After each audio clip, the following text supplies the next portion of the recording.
Hi, you're watching Take Control, a feature where myself and others will appear at specific times to offer insight and details about the making of the film. So strap yourself in and enjoy. We wanted to start more or less where we left off.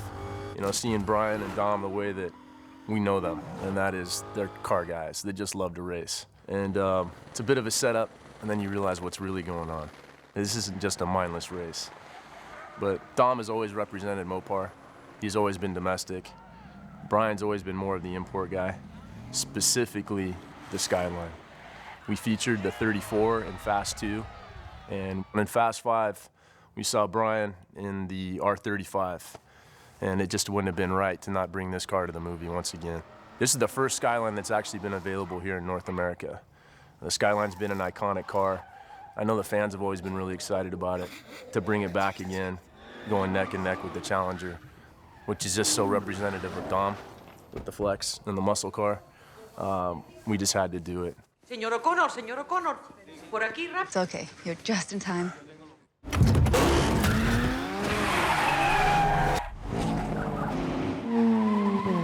Fast and Furious 6 is, in essence, the last film in the second trilogy that started with Fast and Furious, not to be confused with The Fast and the Furious. Fast and Furious was released in 2009, and that was the first film that partnered myself and Justin and regrouped and reamassed the whole cast. When you watch the film, you'll notice that the title says Furious 6 and not Fast and Furious 6, and that was by design from the very beginning.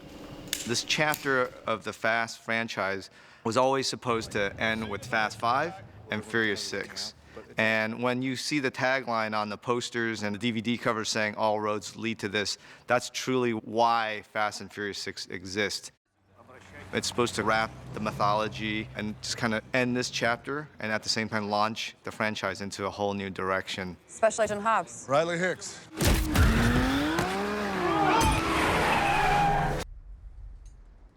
This is what 100 million buys?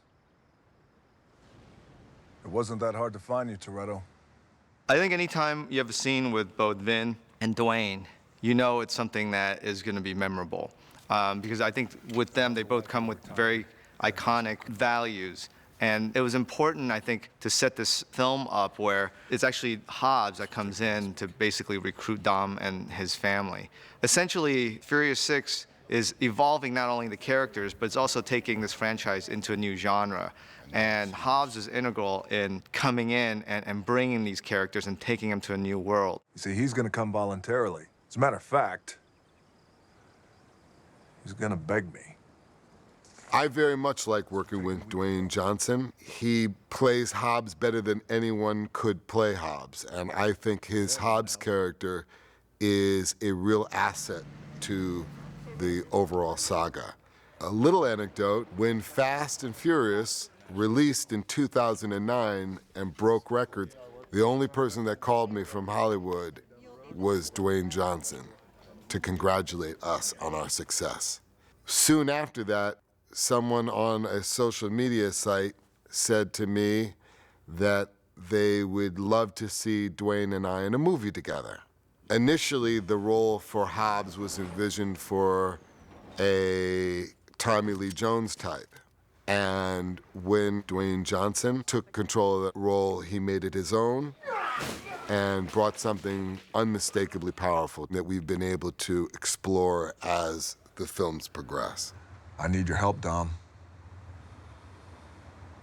I need your team.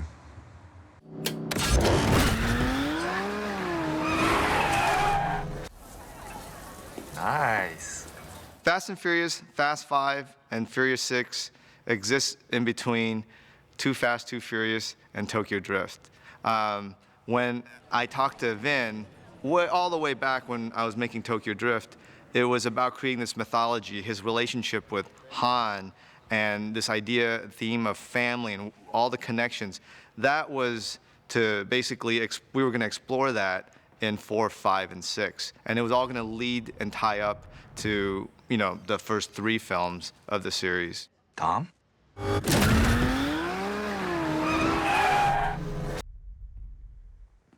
Thank God.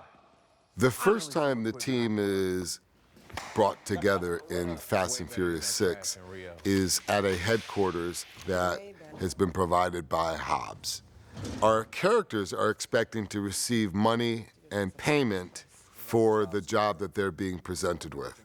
We quickly find out in the scene that this is about something much more deep and significant than just money. Get us to Letty, we'll get you Shaw, full pardons all the way around. These scenes with the whole cast are the most chaotic and probably the most stressful in the best of ways and the worst of ways. Because ultimately, you know, all these characters are such a big part of the franchise. They come with a lot of history and legacy that they, you know, the actors care about very much. And I want to respect every character, regardless if it's number 1 on the call sheet to number 30. That's something I take a lot of joy in doing. But at the same time, it's exhausting, not only in making sure that everybody's ramped up creatively to the right place, because in this cast, you know, you have Vin, who's, you know, New York trained actor, to, you know, Paul, who his process is very much more instinctual, to Tyrese, who has more of a music background. So I have to make sure that I take care of everybody and I can showcase them, because they're there the whole day. You know, when you see a scene like this, it might be 2 minutes, but it takes forever to shoot because of all the different eye lines and coverage, and they have to do it basically 100 times. That's the deal.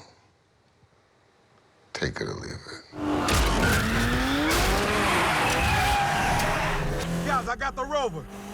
Okay, well, I got whatever the hell that thing is. The flip car is fantasy fulfillment. The flip car is an opportunity for us to push the realm of car racing or car action sequences to the next level.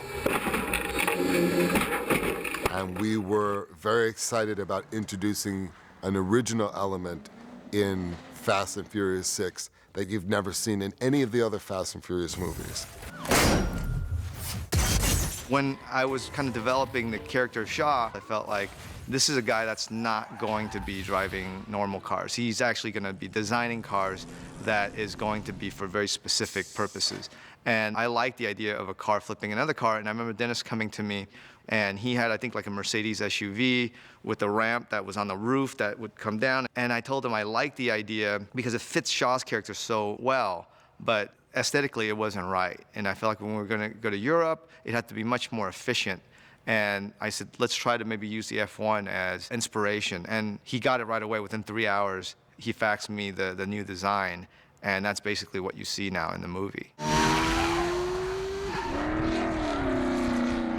The thing I like about Dennis is he is the big cheese when it comes to all the cars that we bring into the movies. But he's also very hands-on because he's a fabricator. His background is off-road racing. So when I knew that Dennis was still on the job, I was like, all right, it's probably going to be pretty cool. And obviously showing up, being that I'm such a car guy, I really want to understand and see what was going on, the R&D and everything that went into this thing. So when you wanted to steer front steering input in, like you would with a normal car, you just turn the steering wheel. But when you wanted to activate the rear wheels to initiate the real radical maneuvers that this car did, because I mean, it literally just can go from side to side from the four-wheel steering. It's actually a separate toggle. I mean, you're always at your best as a driver if you got 2 hands on the steering wheel. So now imagine initiating a drift and then with your second hand, literally trying to steer the rear wheels to direct the car at a more exacting angle. Quite frankly, I think it kicks ass.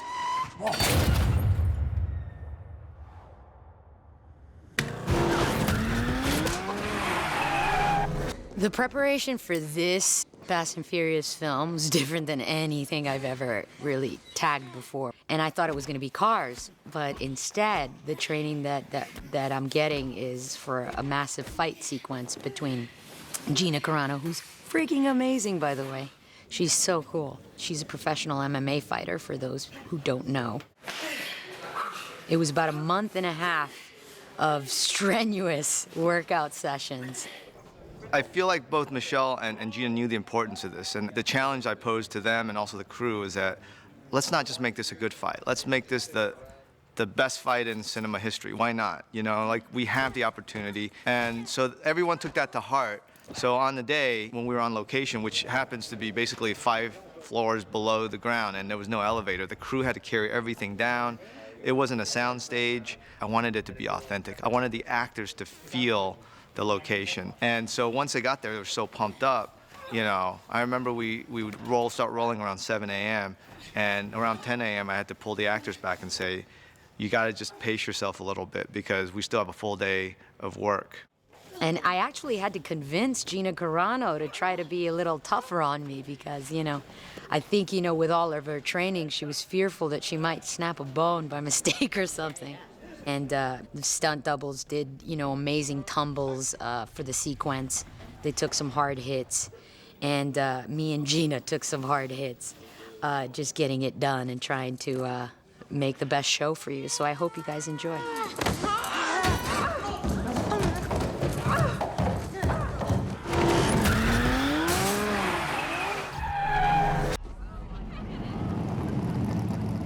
The idea of the Dom Letty race, it was to put Letty in a situation where she feels something familiar, but yet she can't remember anything. And at the same time, for Dom, it's about this dance that he does that ultimately proves enough for Letty to let her open herself up and to be able to let him in a little bit.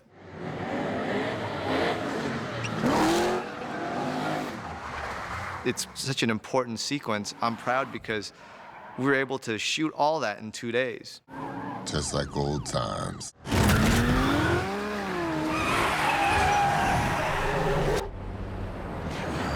It's gotten to the point now where what haven't we done?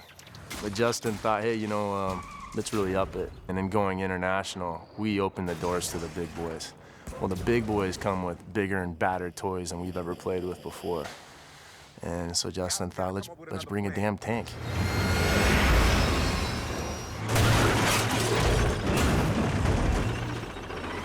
They were nice enough there in Tenerife and the Canary Islands to let us use a stretch-up highway that it was a brand new highway. It hadn't been opened yet. They probably shouldn't have let us use it. Ideally, I wanted the tank to basically be going down the street of London. And I had a whole sequence design where it came out of Piccadilly Circus and, you know, Dom and the crew was actually trying to take down the tank in the middle of London. Of course, we couldn't shoot it for real in Piccadilly. We were actually going to build Piccadilly very much like building Shibuya for Tokyo Drift. But ultimately, I decided to go with the highway because we have full control and everything was going to be practical. And more of the money could be on screen rather than using the money to build the sets. So the 78 Mark I Ford Escort, I remember day one when we walked in, I was with Tyrese and Luda and everybody, and they laughed at the car that I was given. And Chris said, oh man, they did you wrong. And I could see why you would say that. I mean, it doesn't maybe necessarily have the pop that the other cars have, but overseas, this car is really iconic. This car, it just crushed, it dominated the rally circuit for a long time. This is the late 60s, early 70s. And considering what we were doing action-wise in the movie, I felt that it was actually the most suited car. Now, it's a 4-cylinder, it's carbureted, it doesn't have a ton of power, but it's so light, it doesn't need the power that the heavy domestic cars do. So, especially when it comes to jumping and pulling off all the heavy maneuvers, the car actually suited me just fine, and I love driving on the right-hand side. I love it.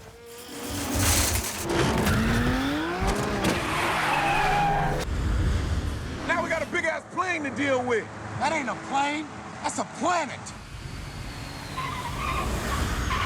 I always love doing everything practically because there's something that is magical, you know, and visceral. And to have a real Antonov is basically impossible. So I felt like it was important to basically build parts of the plane.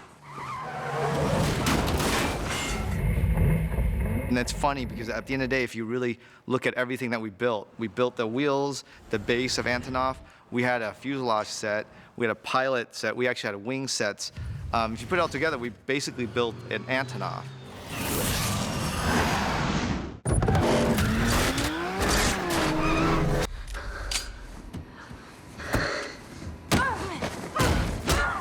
And everyone's fight sequences came together pretty tight. And the reason is fight coordinator. He didn't come in posturing like a lot of fight guys do. And then every guy in his team was the same guy. I mean, they're just super mellow, came in, they were all about being professional. And it wasn't about their fight in the movie. It was about how they can make the movie better with their fight scene. And a lot of what we got that actually ended up working really, really well was actually a mistake.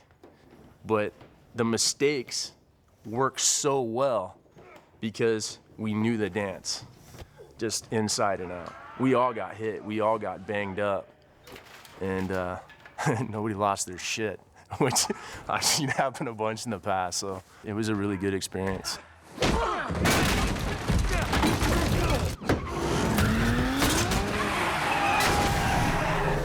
We building the car? First car better be a Charger, Jack. Now, you're looking at a situation where these guys who were running on the wrong side of the tracks are all of a sudden given pardons. And they're allowed to come back home to the United States and live as law-abiding citizens of the United States of America. And when thinking about that and the responsibility that that holds, and then thinking about the lifestyle, something doesn't match. So I would find it really interesting to see, where this goes. Would a Letty character want to stick around if she's not living the fast life? Would any of the characters want to stick around if they're not living the fast life? And I think that that's an interesting question. Thank you. Good luck. The first Fast and Furious was released in 2001. That was a film we shot in 1999, the last year of the last millennium. And there was a very important scene there where my character tells another character to pray. Scenes like that set us apart from what people's expectations were about an action movie. Our movie was backed with real heart. To be able to return to that set, that exact location that I was filming in 1999 and 2012 was surreal. Bless our table. You'll see at the end of the movie how much of an homage we paid to the first film when we end the movie on a prayer. For all the choices we've made, because that's what makes us who we are. It's been a great ride to be a part of this franchise. When I came on to do Tokyo Drift, I literally had just done basically a credit card movie right before it.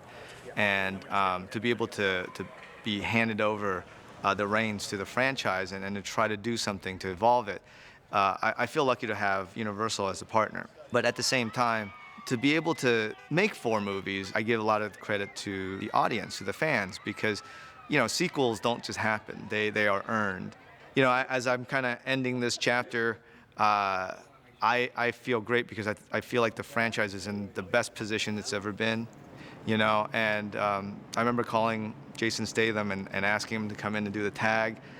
And I feel good about that because, not only is it in the best shape, I feel like I'm handing it off, and I'm kind of excited to see how the next chapter is going to be told. Dominic Toretto. You don't know me. You're about to.